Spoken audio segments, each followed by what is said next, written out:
राम जन्म में देखो जरा, राम जन्म में जब सब लंका को जीतकर भगवान वापस आए थे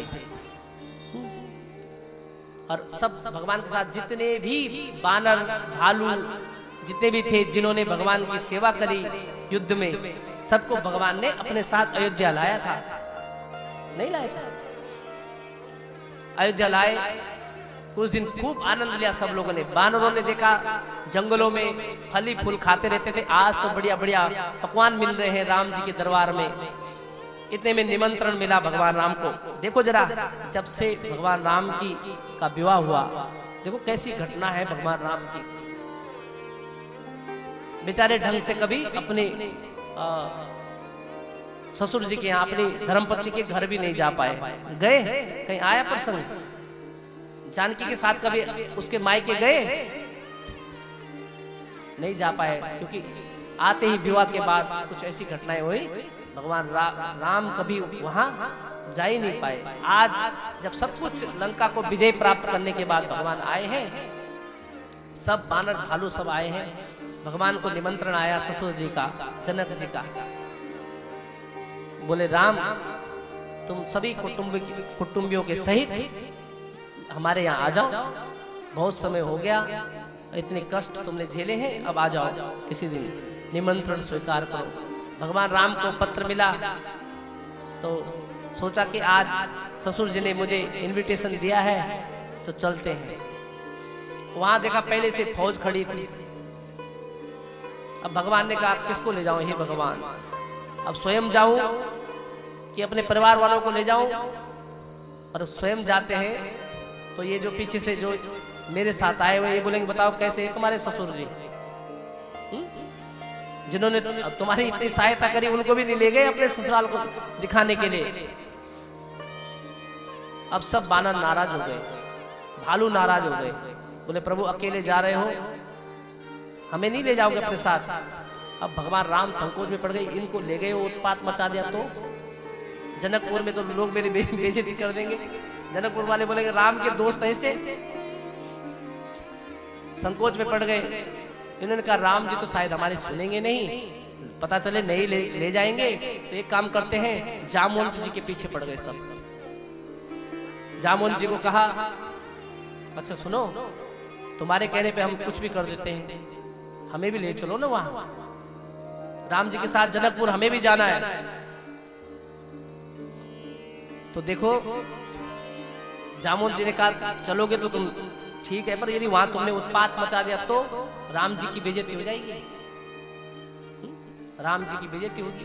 इन्होंने कहा नहीं होगी, जैसे तुम बोलोगे वैसे हम करेंगे, जैसे तुम बोलोगे हम वैसे ही करेंगे। न दाएं, यदि तुम बोलोगे दाएं देखो तो हम दाएं देखेंगे, तुम बोलो बाएं देखो तो हम बाएं देखेंगे, तुम बोलो बैठो तो हम बैठेंगे, तुम बोलो उठो तो हम उठेंगे। इसीलिए जैसे तुम बोलोगे वैसे हम करेंगे। अब जामवंत जी ने कहा पहले उसका ट्रेलर दिखाओ, ट्रेलर, हाँ मुझे दिखाओ तुम कि तुम क्या कैसे करोगे। अब जामवंत जी चलने लगे, सब बानर पीछे से चलने लग गए। जामवंत जी बैठे तो सब बैठ गए। जामवंत जी ने ऐसे खुजाने लगे, वो तो नेचुरल कर रहे थे, सब खुजाने लग गए। अब वही करना है जो जामवंत जी ने बोला है, वैसे क्योंकि वचन दे रहे कि कुछ भी उल्ट पुलट नहीं करेंगे, जैसे तुम करोगे वैसे हम करेंगे। अब देखो जरा, सब ट्रेलर हो गया, जामवंत जी को जच गया कि हाँ ये उत्पात नहीं मचाएंगे।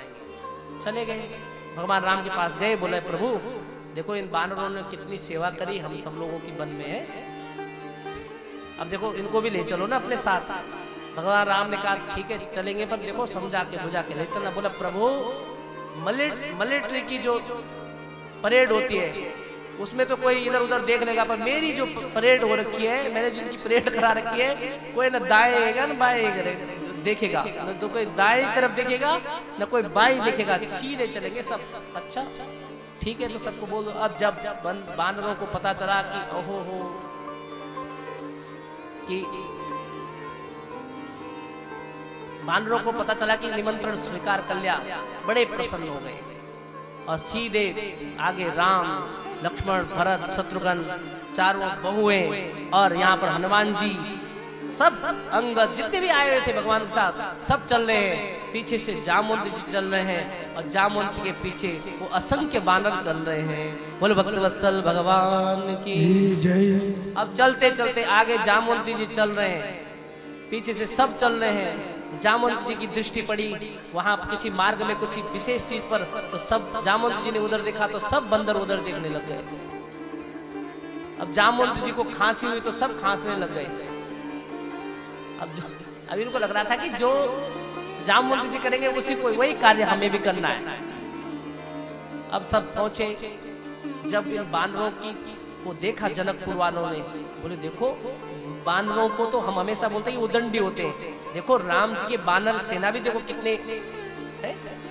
कितने संस्कारी हैं। सब एक लाइन में चल रहे हैं। थोड़ी देर बाद सबका स्वागत हुआ। जनक जी ने सबके लिए भोजन की व्यवस्था करी।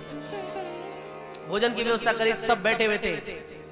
भगवान राम को भोजन दिया गया, जामवंत जी को, सभी राम जी के परिवार वालों को भोजन दिया गया। सब देख रहे हैं, बोले अब बानर देख रहे हैं कि जब जामवंत जी शुरू करेंगे तभी शुरू करेंगे। टेंशन थी ना, जब जामवंत जी जो करेंगे वही करेंगे। अब जामवंत जी ने वो देख रहे सब लोग इधर उधर कि भाई अब जामवंत जी क्या करेंगे। अब जामवंत जी ने पहले पानी का गिलास उठाया, सबने पानी का गिलास उठा दिया,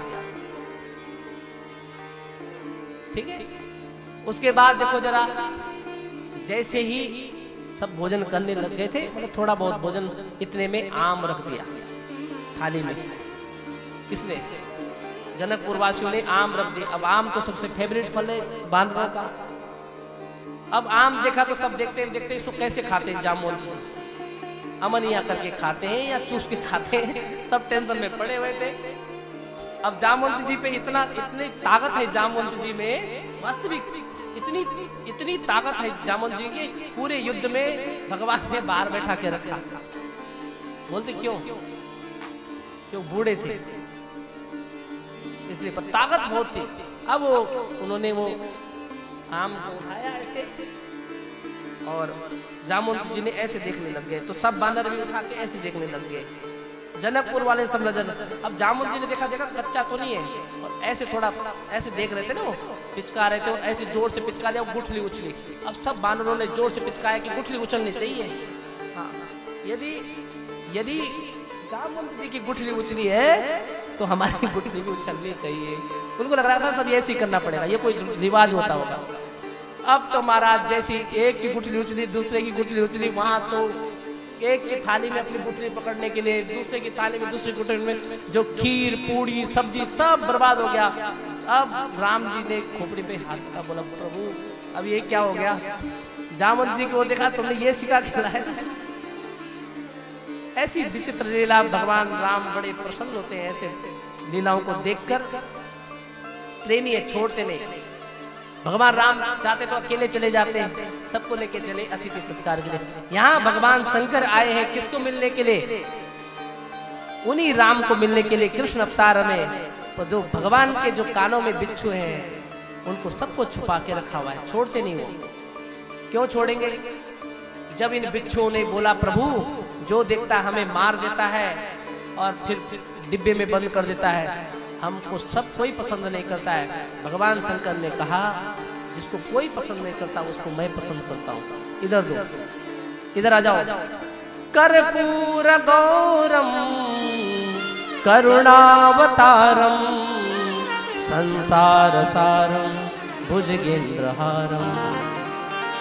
भगवान शंकर करुणा के अवतार है। जिसको संसार के लोग जिनको धुतकार देते हैं उनको भगवान शंकर ग्रहण करते हैं। तो बिच्छुओं को कोई पसंद नहीं करता, इसलिए भगवान ने कहा मेरे कुंडल बन जाओ। नागों ने कहा प्रभु जो भी देखता है हमें मार देता है, कुचल देता है। भगवान शंकर ने कहा आओ मेरे गले का हार बन जाओ, कोई तुम्हें मारेगा नहीं। देखो जिसको कोई स्वीकारता नहीं उसको भगवान शंकर स्वीकार करते हैं। फिर देखो धतूरा, एक पेड़ जिसको पशु भी नहीं खाते, जिसको मनुष्य खा जाए तो पागल हो जाए, वो भी शिकायत करने के लिए गए प्रभु पृथ्वी पर तुमने इतने सुंदर सुंदर वृक्ष बनाए, हमें कोई पसंद करता ही नहीं है, दूर भागते हमसे। जीव जंतु भी दूर भागते हैं। भगवान शंकर ने कहा यदि कोई तुम्हें ग्रहण नहीं करता तो तुम मेरे ऊपर आ जाओ, मेरे को चढ़ा दो, मैं तुम्हें ग्रहण करूंगा। जिस भांग को पीकर व्यक्ति उन्मत्त हो जाता है उसको भी स्वीकार नहीं किया तो सीधे भगवान के पास गया। बोले प्रभु इतने सुंदर सुंदर वनस्पतियां बनाई, हमें क्या बना दिया ये? बोले तुम्हें जब कोई ग्रहण नहीं करता मुझे दे दो। और जब समुद्र मंथन में विष निकला था उस समय भी वो विष किसी ने भी हाथ नहीं लगाया। वो चतुर देवता जो वहां समुद्र मंथन कर रहे थे तो वो सब लाए, बोले वो हिमालय पर्वत पर बैठा हुआ भोलेनाथ उसको दे दो। अब भगवान शंकर ने कहा जब कोई नहीं ले रहा है तो मैं ही ले लूंगा। बोलो शंकर भगवान की जय।